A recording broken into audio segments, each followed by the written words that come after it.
안녕하셨습니까? 반갑습니다.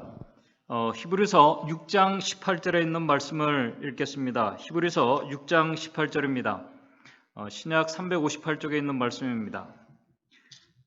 히브리서 6장 18절, 이는 하나님이 거짓말을 하실 수 없는 이 두 가지 변치 못할 사실을 인하여 앞에 있는 소망을 얻으려고 피하여 가는 우리로 큰 안위를 받게 하려 하심이니라.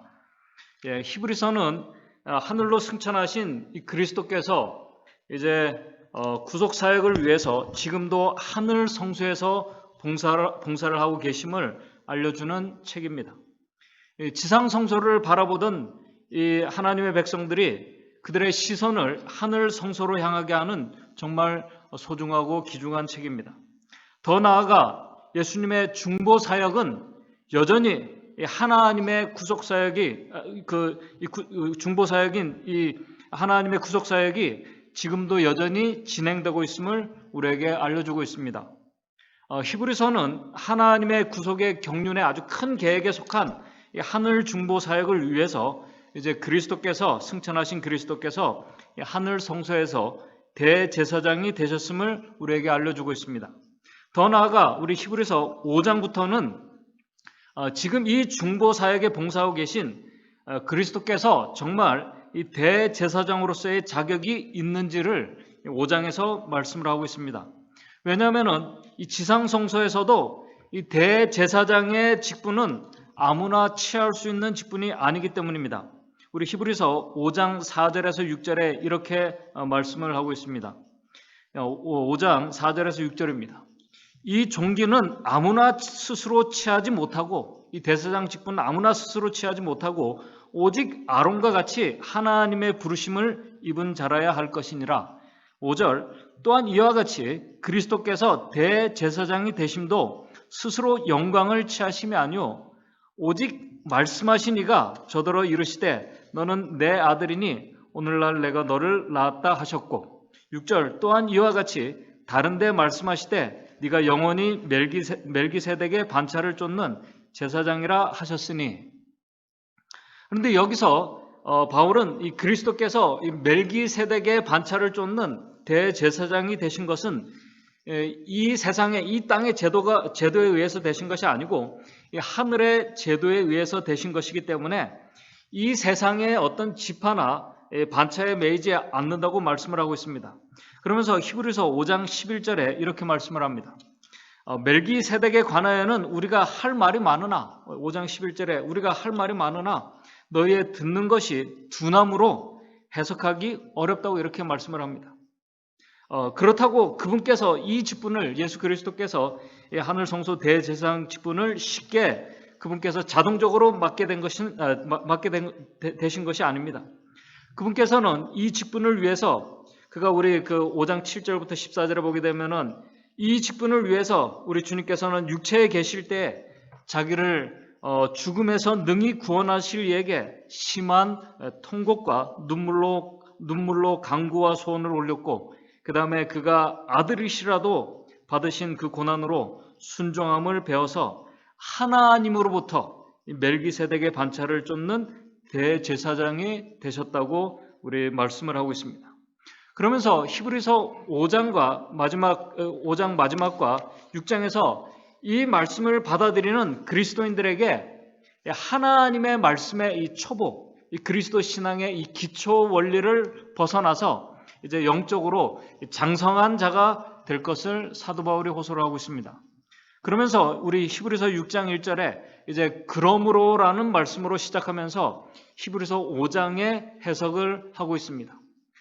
그러면서 우리 히브리서 6장 11절과 18절을 보게 되면은 오래 참으면서 결국 소망의 풍성함에 이르도록 하자는 말씀이 소망에 우리가 이르도록 하자는 말씀이 11절과 그 다음에 18절에 반복해서 나오고 있습니다.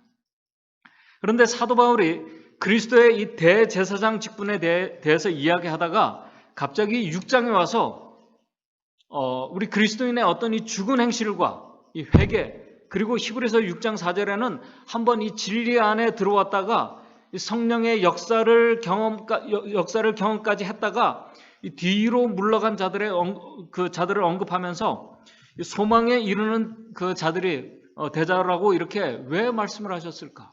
왜 멜기세덱의 그 반차를 쫓는 제사장 직분을 얘기하다가 왜 이 말씀을 하셨을까? 그 이유는 우리가 히브리서가 기록된 그 이유에서 우리가 찾을 수 있습니다. 그 당시에 많은 이 히브리 그리스도인들은 단지 그리스도인이라는 그 이유 때문에 고난과 이 핍박을 받고 있었습니다.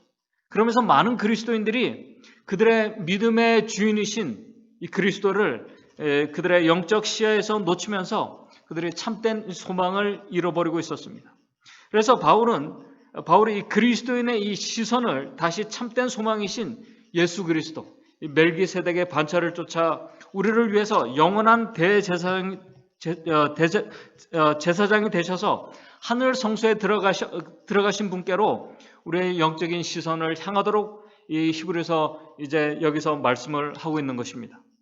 그런 의미에서 오늘 본문의 그 말씀인 히브리서 그 6장 8절에서 20절의 이 말씀은 이 시련과 고난 속에서 흔들리고 있는 이 그리스도인들에게 여러분들이 가지고 있는 이 소망이 얼마나 이 견고한 사실에 기초되어 있는지를 오늘 우리 본문의 말씀이 우리에게 말씀을 해주고 있다는 것입니다.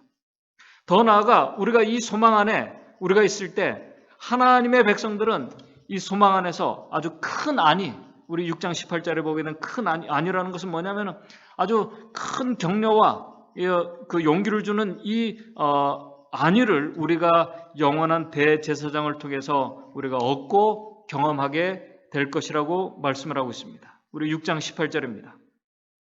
이는 하나님이 거짓말하실 수 없는 이 두 가지 변치 못할 이 사실을 인하여 앞에 있는 소망을 얻으려고 피하여 가는 우리로 큰 안위, 아주 큰 위로를 받게 하려 하심이니라. 오늘 우리가 이 소망 안에 있는 것은 우리 19절에 영혼의 닭 같아서 튼튼하고 견고하여 휘장 안에 들어가나니라고 이렇게 말씀을 하고 있습니다. 여기서 하나님의 백성들의 소망이 하나님과 관련된 아주 중요한 아주 어떤 두 가지 사실에 기초되어 있다고 이렇게 우리 18절에 말씀을 하고 있습니다. 그것이 무엇일까요? 오늘 시간 우리가 가진 이 소망이 기초되어 있는 하나님의 이 중요한 이 두 가지 사실을 우리가 살펴보면서 오늘 우리 본문의 말씀이 주는 교훈을 좀 같이 생각해 보고자 합니다. 먼저 이 두 가지 하나님의 변치 못할 이 사실이 무엇인지 우리 히브리서 6장 13절 14절을 통해서 말씀을 하고 있습니다. 13절입니다. 13절에 보게 되면은 이 두 가지를 말씀하고 있는데 하나님이 아브라함에게 약속하실 때에 가리켜 맹세할 자가 자기보다 더 큰 이가 없으므로 자기를 가리켜 맹세하여 14절 가라사대 내가 반드시 너를 복주며 너를 번성케 하고 번성케 하리라 하셨더니 이 말씀은 우리 창세기 22장 16절부터 보게 되면은 아브라함이 하나님의 그 이삭을 드리라는 독자를 드리라는 이 시험을 순종함으로 통과했을 때 하나님께서 아브라함에게 하신 말씀입니다. 아브라함이 이 시험을 하나님의 말씀에 순종해서 그의 아들을 제물로 드리려고 할 때 하나님께서 이제 아브라함의 믿음을 받으시고 그에게 아주 특별한 약속을 하시고 그 약속을 하나님께서 내가 너에게 한 이 약속을 꼭 지키시겠다고 하나님께서 맹세를 하시면서 확증하신 이 말씀입니다. 여러분들 이 맹세라는 말은 우리가 맹세한다는 이 말은 어떤 약속을 우리가 꼭 지키고 이루겠다고 다짐할 때 우리가 사용하는 단어입니다. 그런데 이 맹세는 어떤 다짐을 할 때 사람들은 자신보다 뛰어난 누군가에게 의지해서 이렇게 하려고 합니다. 그것을 우리 히브리서 6장 16절에 이렇게 말씀을 하고 있습니다. 사람들은 자기보다 더 큰 자를 가리켜 맹세를 하는 것이라고 이렇게 말씀을 하고 있습니다. 맹세라는 것은 내가 그 약속을 꼭 지키고 실행하겠다고 하는 아주 확증을 하는 그 행위를 말하는 것입니다. 그런데 문제는 일반적으로 사람들은 연약해가지고 자기가 한 약속을 잘 지키지 못하고 이렇게 살아갑니다. 우리가 간단한 예로 우리가 이 결혼 약속, 이 결혼 언약을 들면은 우리가 한 남자와 여자가 서로 사랑을 하게 되고 만나서 그 다음에 이제 사랑을 확인하고 나중에 결혼 예식을 합니다. 이 언약식을 하나님과 특별히 그리스도인들은 하나님과 사람들 앞에서 합니다. 이 약속을 할 때 우리 뭐 그냥 그 주례사에 나오는 멘트 중에 하나가 뭐냐면은 검은 머리가 뭐가 될 때까지요? 팥뿌리가 될 때까지, 검은 머리가 팥뿌리가 될 때까지 서로 아껴주고 사랑할 것을 약속을 합니다. 비가 오나 눈이 오나 바람이 부나 어떤 일이 생겨도 그렇게 할 것을, 사랑하고 아껴줄 것을, 서로의 행복을 위해서 그렇게 할 것을 약속합니다. 서로의 행복을 위해서 그렇게 할 것을 맹세합니다. 하나님과 사람 앞에서 선언을 합니다. 맹세를 합니다. 그러나 여러분들 살아보시니까 그 약속을 잘 지키십니까? 결혼식 때 하신 그 약속들 잘 지키지 못하고 대부분의 가정들이 그렇게 살아갑니다. 사람의 약속은 온전히 신뢰할 수가 없습니다. 그래서 사람들이 약속을 하고 계약을 할 때 이 서류로, 문서로 이렇게 남기려고 하는 것입니다. 그래도 약속을 지키지 못하는 사람이 너무나 많습니다. 그러나 하나님께서는 사람과 다른 분이십니다. 하나님께서는 그렇게 하실 수 없는 분이십니다.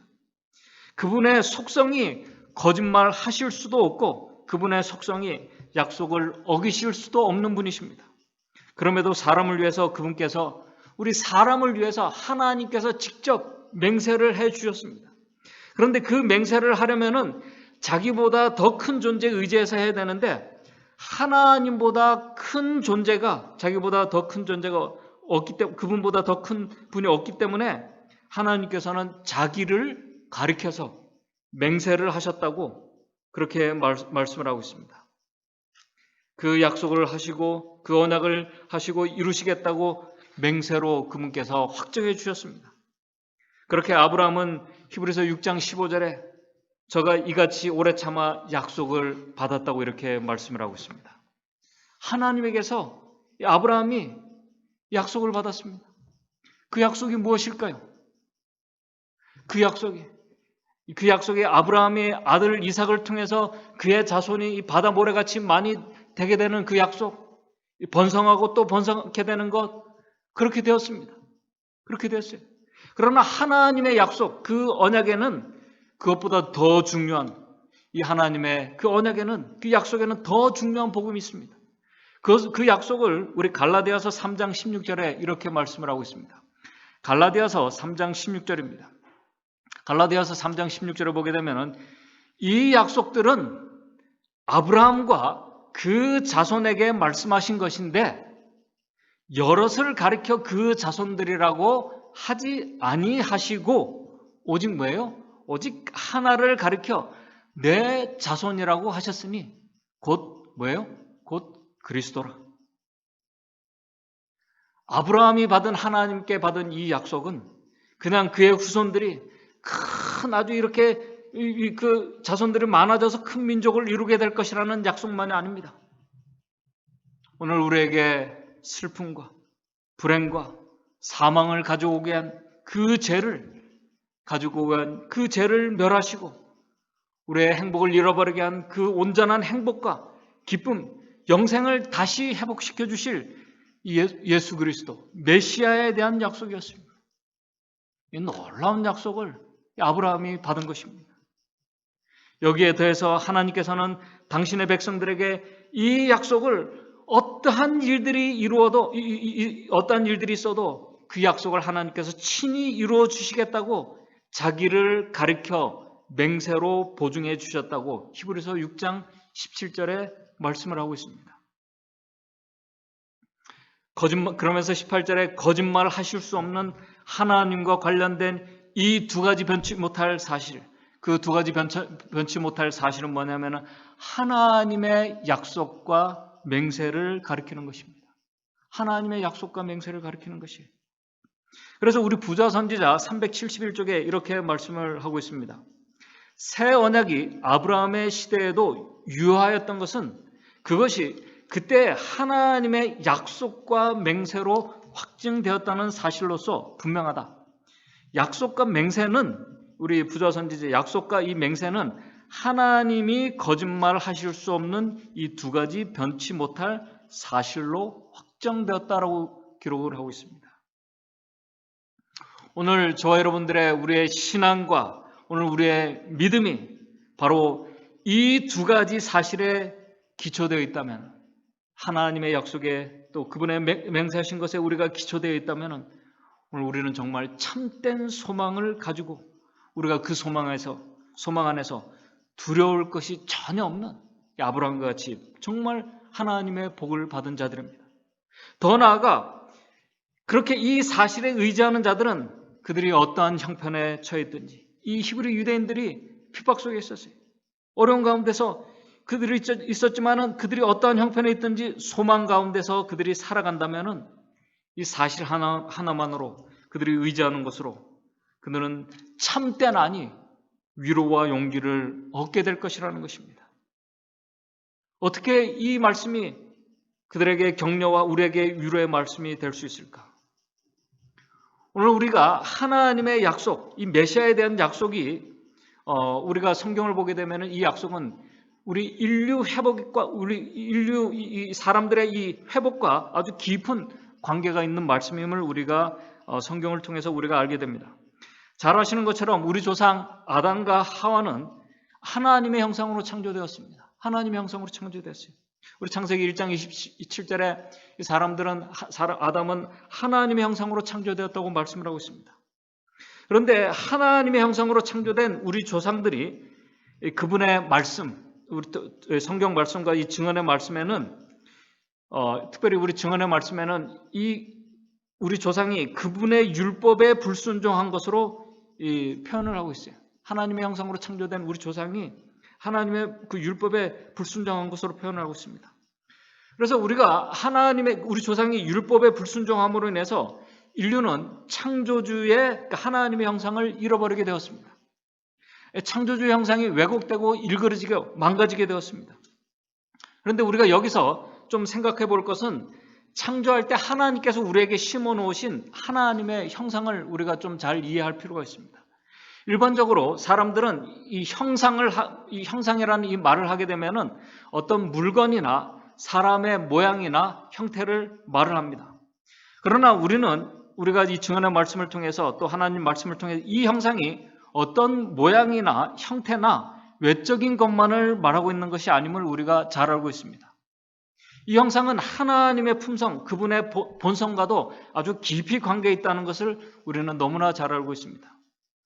그러나 우리가 이 하나님의 형상의 의미는 어떤 우리의 인격적인 이 본성만을 말하는 것이 아닙니다. 오늘 우리가 이것을 잘 이해해야 됩니다. 이 하나님의 형상으로 창조되었다는 이 형상은 하나님과 우리 조상들이 사람이 하나님과 맺고 있는 이 독특한 관계를 증명해 주는 말씀입니다. 아주 특별한 이 관계를 증명해 주는 말씀이에요. 이 관계를 조금 더 우리가 잘 이해할 수 있도록 설명해 주는 말씀이 창세기 5장 3절입니다. 창세기 5장 3절에 뭐라고 나와 있냐면은 아담이 130세에 자기 모양, 자기 형상과 같은 아들을 낳아 이름을 셋이라고 하고 이렇게 기록하고 있습니다. 여기에 이 아담에게 이 자기 형상과 같은 아들이라는 이 표현을 처음 사용하고 있습니다. 가인과 아벨이 있었지만은 이 단어가 처음 사용돼요. 아주 특별한 관계를 말씀하고 있습니다. 그의 아들 셋이 그의 아버지 아담의 형상대로 만들어진 것처럼 아담도 하늘 아버지의 형상대로 지음을 받았습니다. 하나님의 형상대로 지음을 받았다는 이 말은 아담이 하나님과 같은 절대 불변의 어떤 품성을 받았다는 말씀이 아닙니다. 그 말씀이 아니에요. 이 셋이 아담의 형상을 닮았다는 것은 아담의 형상을 아담과 이 아버지와 아들 관계 속에서 이 형상이 이 본성과 품성이 뭐냐면 이 관계 속에서 자라도록 이렇게 되었다는 것입니다. 마찬가지로 우리가 하나님의 형상으로 창조되었다는 이 말씀의 의미는 우리가 이 한 사람이 이 아담과 하와가 우리 조상의 하나님과의 아주 깊은 이 관계를 맺고 그 속에서 이 피조물들인 이 사람이 하나님과 교통하면서 그분의 품성과 그분의 하나님의 영광과 지혜의 모본을 이렇게 따라가도록 창조되었다는 것입니다. 그러면서 그 관계 속에서 그들이 이 품성이 계속 이렇게 그 아담의 아들이 이렇게 자라는 것처럼 이렇게 자라도록 이렇게 하나님께서 계획하셨다는 것입니다. 그렇게 하나님과 교제하며 그분의 율법에 순종하면서 그분을 더 깊이 알아갈 때 인류는 품성과 그 모든 것들이 자라고 가장 행복했었습니다. 특별히 율법은 그들을 안정과 행복으로 인도하는 그런 의미에서 울타리와 같았던 것입니다. 그러나 우리의 조상들이 율법에 불순종함으로 인류는 하나님과의 이 관계가, 특별한 이 관계가 깨어지게 됐습니다. 결국 하나님과의 교제가 단절되고 인간에게서 하나님께서 심어놓으신 그 하나님 형상이, 하나님과의 관계가 깨어지면서 그 형상이 망가지게 되었다는 것입니다. 우리 로마서 5장 10절에는 하나님과 뭐가 됐어요? 원수가 되어버린 것입니다. 그러나 하나님께서는, 창조주께서는 이 모든 것을 미리 내다보시고 바로 인류 회복 이 프로젝트, 이 아주 큰 플랜을, 우리 안에 하나님의 형상을 다시 회복해 하시는 계획을 그분께서 세우셨습니다. 그것을 우리가 구속의 경륜이라고 얘기합니다. 그런데 하나님의 형상을 회복하는 이 일을 위해서 하나님의 아들께서, 이 일을 위해서는 먼저 그분께서 인류의 죗값을 그분께서 친히 지시겠다고 약속을 하셨습니다.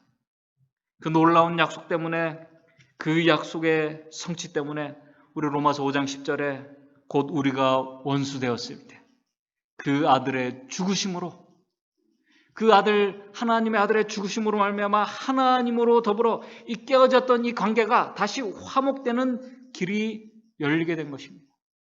그 길이 열리게 된 것이에요. 하나님과 다시 우리의 형상이 회복될 수 있는 그 관계 속으로 들어갈 수 있는 길이 열리게 된 것입니다. 이 회복의 약속을 불순종에서 떨고 있는 우리 조상들에게 알려주신 것을 우리가 은혜의 언약, 이 원복음이라고 이렇게 우리가 신앙적으로 말하고 있습니다.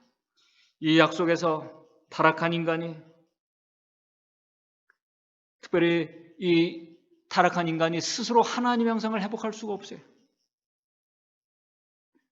그렇게 스스로는 할 수가 도저히 없습니다. 이것은 그분의 약속을 믿고 예수 그리스도를 믿음으로 받아들이는 자들에게, 그들에게 오직 하나님께서만 하실 수 있는 그 일입니다.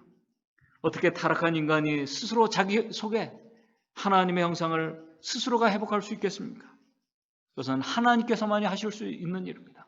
우리 속에서 일하시는 하나님께서만 하실 수 있는 일임을 우리 빌립보에서 말씀하고 있습니다. 그런데 우리가 성경에서 이 하나님의 약속, 이 약속과 구원의 언약들이 나오는 말씀들을 우리가, 그 많은 말씀들 중에 우리가 발견할 수 있는 또 아주 가장 정말 중요한 하나의 사실을 우리가 발견하게 되는데, 그것은 뭐냐면 신실함이라는 것입니다. 신실함. 인간의 신실함이 아닌 하나님의 신실하심이라는 것입니다.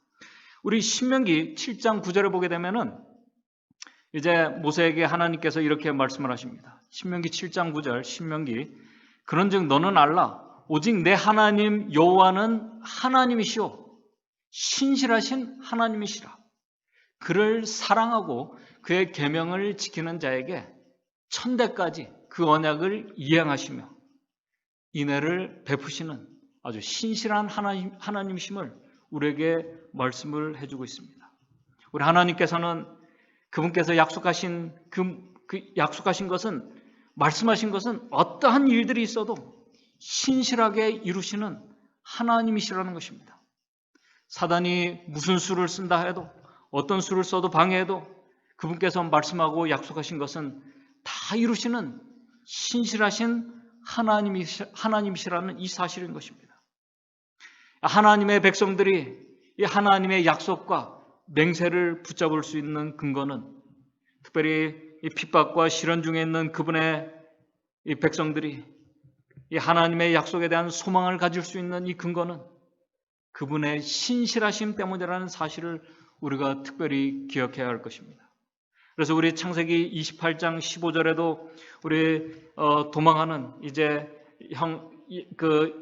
에서에게 이제 그가 거짓말을 하고 이제 그 집에서 도망하는 야곱에게 우리 하나님께서 나타나셔서 이렇게 약속해 주셨습니다. 창세기 28장 15절. 내가 너와 함께 있어. 네가 어디로 가든지 너를 지키며 너를 이끌어서 이 땅으로 돌아오게 할지라. 내가 내게 허락한 것을 다 이루기까지 너를 떠나지 아니하리라 하신지라. 우리 하나님은 정말 그렇게 야곱이 다시 그의 집으로 돌아올 때까지 결코 그분 곁을 떠나지 않으셨어요. 그리고 그를 아버지 집으로 이렇게 다시 돌아오도록 하나님께서 그 약속을 신실히 지켜주셨습니다. 그런데 이 하나님의 이 신실함은 사람과 다르게 전적인 하나님의 헌신에서부터 온다는 사실입니다.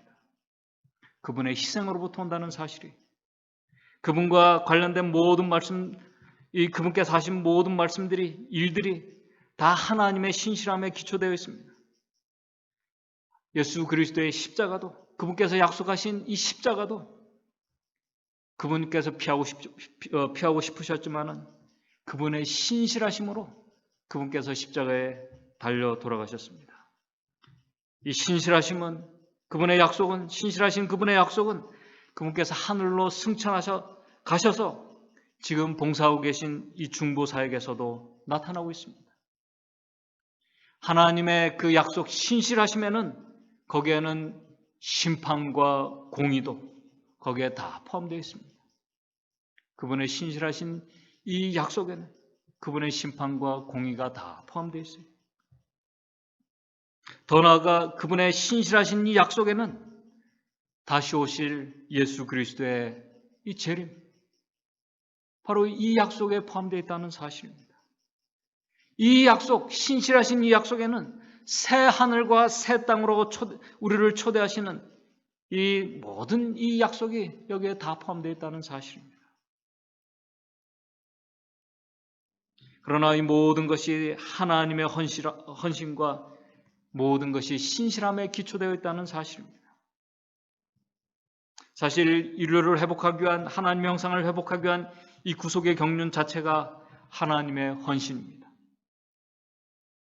우리 하나님께서 이미 사람이 창조되기 전부터 이 큰 계획을 계획하셨습니다. 그리고 이 사역이 그분의 헌신을 통해서, 그분께서 모든 것을 감당하시고 지신다는 그 약속을 통해서, 또 그분께서 계획하신 이 구원의 이 프로젝트는, 그 계획 속에는 하나님의 백성들이 그분의 율법에 순종할 수 있는 것까지 다 준비해 놓으셨다는 사실입니다. 오늘 우리가 이 약속을 끝까지 우리가 신뢰하고 우리의 의지를 그분께 맡길 때, 그분의 그 구속의 프로젝트에는 오늘 우리의 조상이 불순종한 그 불순종을 넘어서 우리가 순종할 수 있는 것까지 그분께서 다 준비해 놓고 계획하셨다는 사실입니다. 부자 선지자 363쪽입니다. 사람이 범죄로 인하여 타락하게 되었을 때, 우리 조상들이 타락하게 되었을 때 우리 하나님께서는 율법을 순종할 수 있도록 하기 위하여 구원의 제도가 마련되었다라고 기록을 하고 있습니다.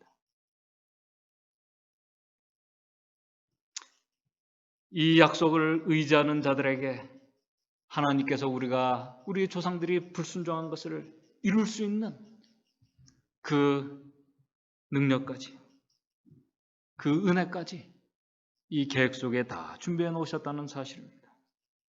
이 신실함에 기초한 그분의 구속의 약속과 맹세는 어떠한 일들이 있어도 이루어질 것이라는 사실입니다.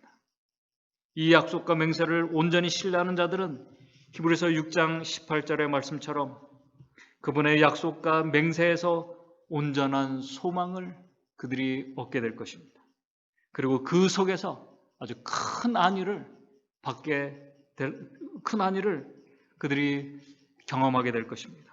왜냐하면 히브리서 6장 19절 우리가 이 소망이 있는 것은 영혼의 닭 같아서 튼튼하고 견고하여 휘장 안으로 우리 신실하신 분께서 우리가 그분을 통해서 우리가 들어갈 수 있도록 우리를 인도해 주시기 때문에 그런 것입니다. 이 소망은 흔들리지 않는 것입니다. 아주 안전하고 튼튼한 이 소망이라는 사실입니다. 그리고 하늘 성소에 계신 우리 신실하신 주님께서는 우리 예수님께서 약속하신 것처럼 내가 너희를 다시 데리러 오시겠다는 이 약속을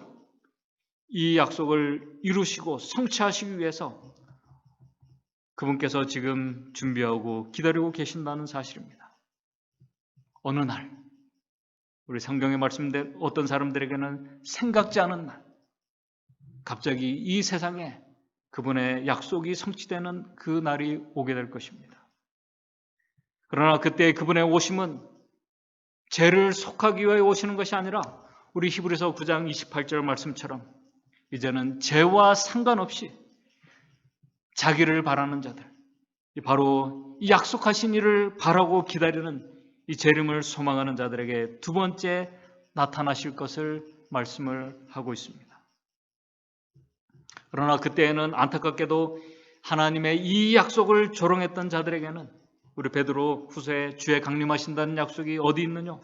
조상들이 잔 후로부터 만물이 처음 창조될 때까지 그냥 있다고 조롱하는 자들에게는 그 날이 분명히 덕과 같이 임하게 될 것입니다.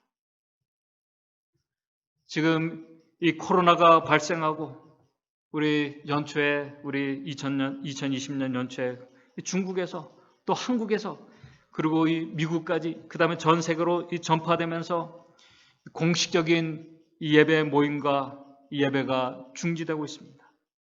확진자가 계속 급속하게 증가하면서 우리는 우리에게 일어나고 있는 이 징조가 오늘 우리가 이 경험들을 하면서 다 우리 연세 드신 우리 장로님 집사님들도 이 신앙생활을 하면서 처음 경험하신 이 징조들을 우리가 경험하면서 이 징조를 보면서 더 큰 징조와 더 큰 바람이 우리에게 올 것이라는 그 사인으로 우리가 생각을 하면서 우리가 예언의 징조들에 민감을 했습니다.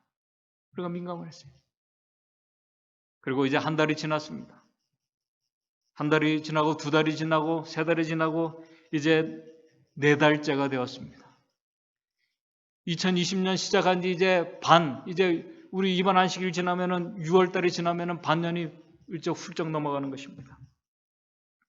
이제 우리가 예배에 참석하고 있지 못하지만은 온라인 예배에 어느 정도 우리가 익숙해졌습니다. 익숙해지고 불편하지만은 우리가 이 마스크를 이렇게 착용하면서 생활하는데 우리가 익숙해졌습니다.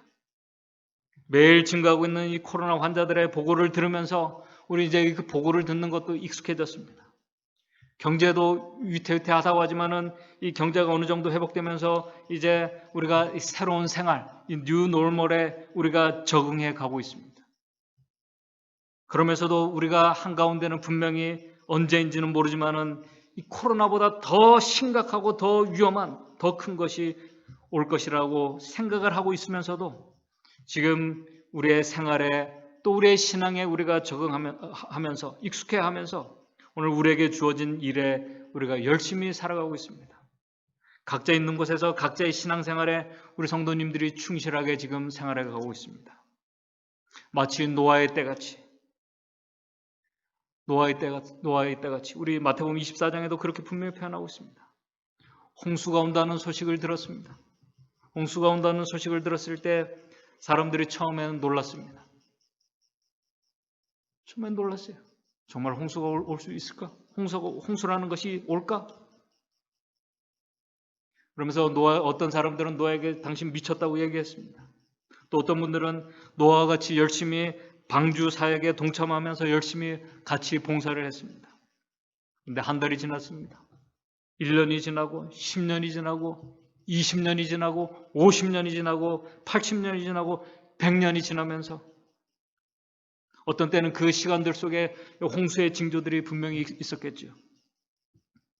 그러면서 방주가 세워져 가는 것을, 산에 세워져 가는 것을 그들이 보면서 방주를 짓는 그 광경이, 산에 짓는 그 배를 짓는 그 광경이 처음에는 낯설었지만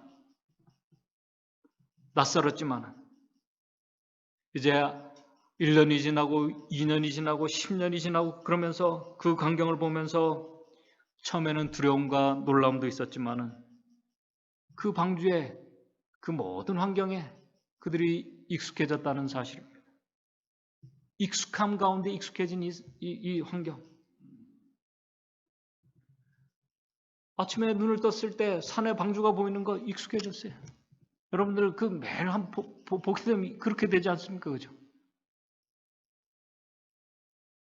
그러면서 우리 성경 말씀에는 오늘 우리처럼 시집가고 장가가고 자기의 사업에 몰두하고 학생들은 자기의 공부에 충실한 가운데 열심히 자기들에게 주어진 일들에 몰두하며 방주의 모습에, 그 환경에, 그 기별들에 익숙해진 어느 날 갑자기 하늘에서 비가 내리며 홍수가 임했던 것처럼 예수 그리스도의 다시 오심도 그렇게 임하게 될 것을 성경은 우리에게 분명히 말씀을 하고 있습니다.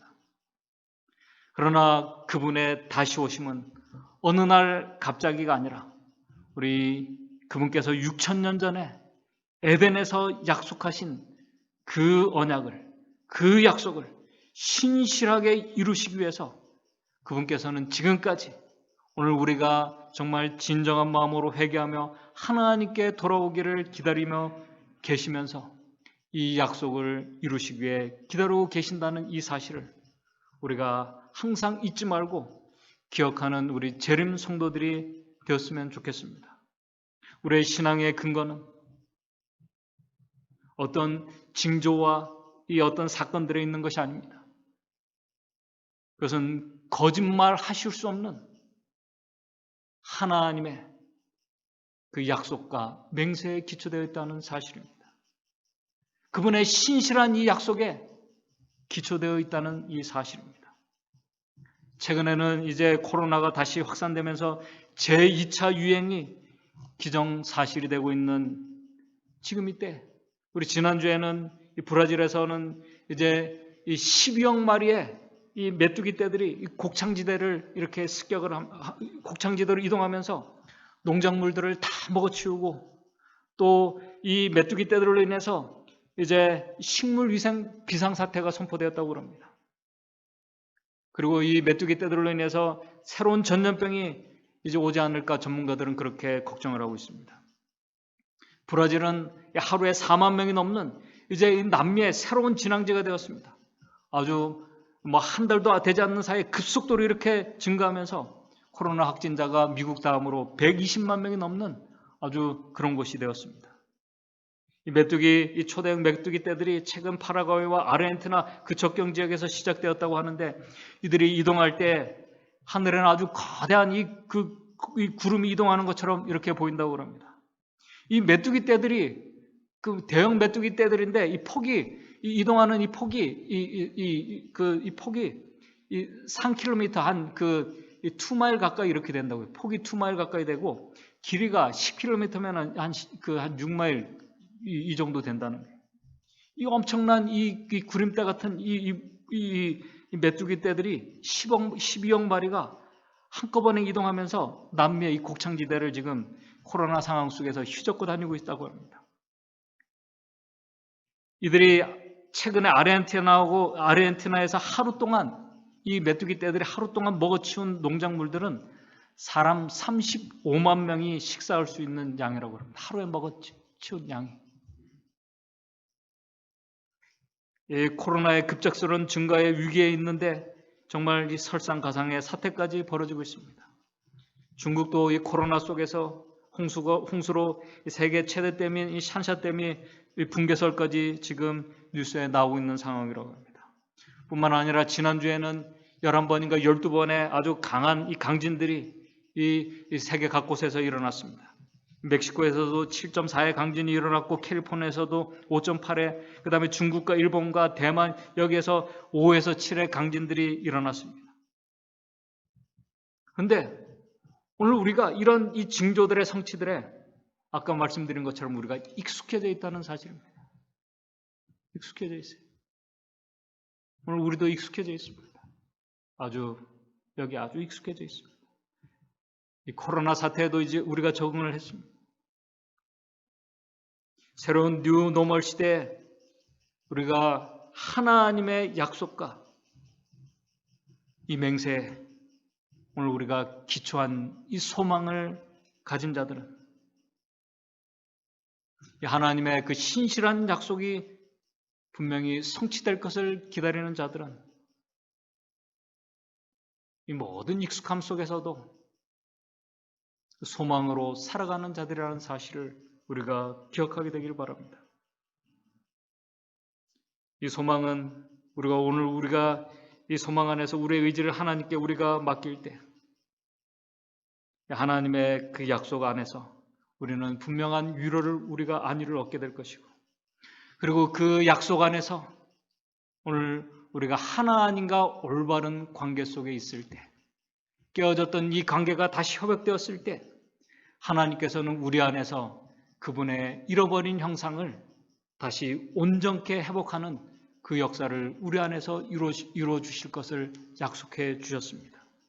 우리 안에서 하나님의 형상이 온전히 하나님과 이 관계 속에서 우리가 회복되는 정말 이 한 주일의 삶이 우리 안에서 일어나는 가운데 오늘 우리가 이 약속을 또 하나님께서 맹세하신 이것들을 우리가 항상 우리의 믿음과 신앙에 기초를 두고 약속 안에서 소망 안에서 한 주일 하나님과 교제하며 살아가시는 저와 여러분들 되기를 간절히 바라면서 말씀을 마치도록 하겠습니다. 하늘에 계신 하나님 아버지, 오늘 우리가 믿고 의지하는 우리 믿음의